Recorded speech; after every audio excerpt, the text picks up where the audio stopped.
You're listening to Kizuki, the podcast.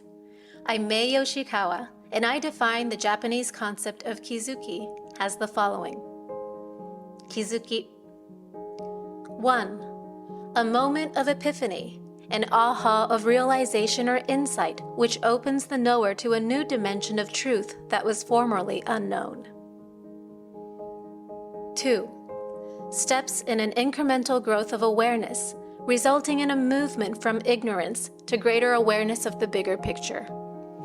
A kind of knowing that cannot be undone, that cannot be unrealized.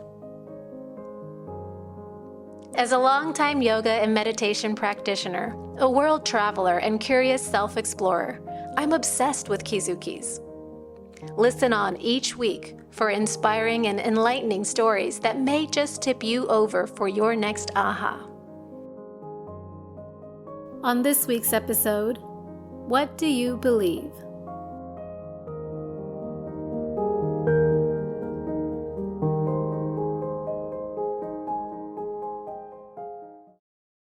So, Christmas is just around the corner, and December in Japanese is referred to as Shiwasu, and it's written with the characters for guru and run.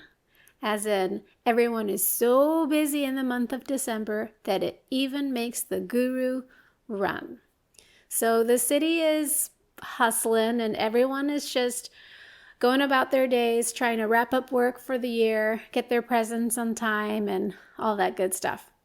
I also was going about my business in central Tokyo the other day, and as I was going to take a break for lunch, I walked into this small restaurant alone, and I placed my order.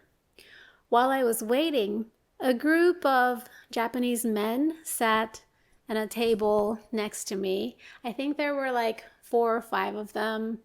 I want to guess maybe they're in their 30s or something. And I overheard their conversation. And they're talking about their kids and what they should get for Christmas. But they're also having the conversation around, well, does your daughter still believe in Santa Claus? Does your son still believe in Santa Claus? And it was interesting because, so one guy said, well, yeah, my kids are still like 4 and 6 and they're totally into Santa Claus, so I have to prepare some extra presents for them. And another man said, oh no, my kid is like older, he's in middle school, so he's not really, buying into the whole Santa thing anymore.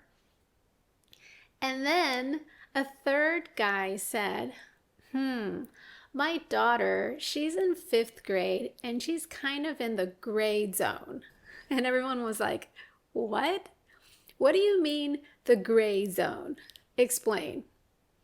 So he goes, well, I suspect that she knows that Santa Claus doesn't really exist, but she hasn't told me so, and around me, her daddy, she still acts and behaves like she's kind of playing into the whole, oh yeah, Santa Claus thing. And this man is saying, well, she's in 5th grade, right? So he supposes that when she goes to school and hangs out with her friends, they're at an age where they're old enough to be like, well, what? Of course you don't believe in Santa. Like, there's no Santa. Almost in a derogatory way, she might be made fun of a little bit if she still believed in Santa like the little kids do. However, this young girl wasn't quite yet willing to let go of the dream or perhaps the extra present. So when she comes home, she hasn't burst the bubble yet.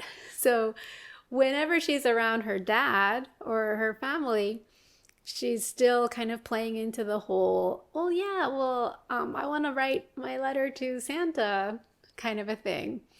And this man, her daddy, is kind of chuckling about it and telling his coworkers about it. And as I heard this conversation, it raised a question for me. What do you believe? But the deeper aspect of that is that, shall we say, in the initial phases of belief, before one starts to doubt the existence of Santa per se, it's automatic. Of course there's Santa, and of course Santa loves me, and of course Santa comes every year bearing gifts. Until the first seed of doubt. Either you heard it on YouTube or heard a friend talking about it, or someone says to you like, what? You still believe in Santa? And then all of a sudden, what? You mean there is no Santa? And then there's this awakening to another possibility. Perhaps what I believed wasn't true. Now, don't you think it's interesting that this girl has already had the awakening, or the daddy thinks so anyway, but she's still kind of playing in to the old belief because, well, let's admit it, at least a part of her liked it and still likes it. She's in the gray zone, as he says. Now, set aside Christmas for a second and set aside this girl for a second. Let's think about the thoughts and beliefs that color our minds. So many of them go unchecked. We never doubt them, so it's automatic that we believe them. For example, believing the voice in your head. If the voice says, oh, it's his fault, he sucks, you think, well, of course it's his fault, he sucks. If the voice says, you suck, Mae, you're a really horrible person, why couldn't you do better? Without a smidgen of doubt, we're quick to believe, well, of course I suck. I failed at this. Why couldn't I do better? And especially when it's me in my own head, infested with my own thoughts, there's very little space for reflection, little space for a moment to say, is that thought really true? So one of my friends, one of my close friends, a number of years ago, sort of during COVID, she changed jobs because the last one wasn't really working for her. And she started working at this new place, which was going all right for a while, but she quickly learned that she wasn't getting along with her female boss. And her relationship was very difficult with this woman. And she started having a lot of negativity around it. And she also kind of empathically carried a lot of this woman's negativity on her shoulders too. And she started getting really depressed, my friend. It was just too much on her shoulders, and she was having a lot of negative thoughts about herself, a lot of self-doubt.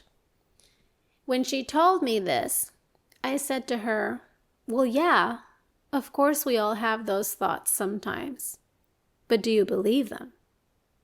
And she kind of paused for a moment like, what? What are you talking about? These are the thoughts in my own head. And I reiterated my point and I said, well, yeah, all the more reason why you should doubt them before you automatically believe your own thoughts. And she said back to me, you mean I can not believe my own thoughts in my own head? And I said, right. You can choose which thoughts you want to believe and which ones you don't want to believe. And you can choose the ones that serve you, that uplift you, and you can disregard or pay less attention to the ones that weigh you down. And I remember this was a major jaw-dropping aha moment for her, because I imagine it had been automatic in her life to believe the voice in her head.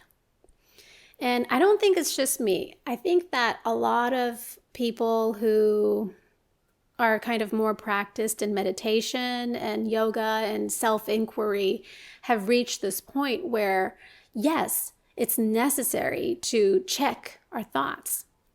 And I think this is one of the most empowering choices you can make for yourself, because it's one thing to sift through what other people say. It's a whole other internal job to have the awareness, the self-awareness, to begin to sift through which thoughts you want to believe and buy into and which ones you don't in your own head. The prerequisite to that, of course, is that you have enough awareness of it. So enough awareness of what it is you're thinking, what thoughts that are arising in your head. And that requires a spaciousness, a little bit of breathing space, space enough to be able to reflect and say, catch it in the moment and notice, wow, that line of thinking is really weighing me down. Maybe I just set it aside, go do something else, or I meditate and I intentionally choose to let it go, or I talk it out with someone and just, get it out of my system so that I don't let it infest in me. But to be active about doubting the truth in that before you quickly buy into it, right? So, yeah. Merry Christmas. But I think, every day is a celebration when you get to have that relationship with yourself, that authentic connection with yourself, when you're so much on your side that even with your own thoughts, you would choose to reflect and choose to be selective about which ones are working for you and to disregard the ones that aren't. I hope that helps.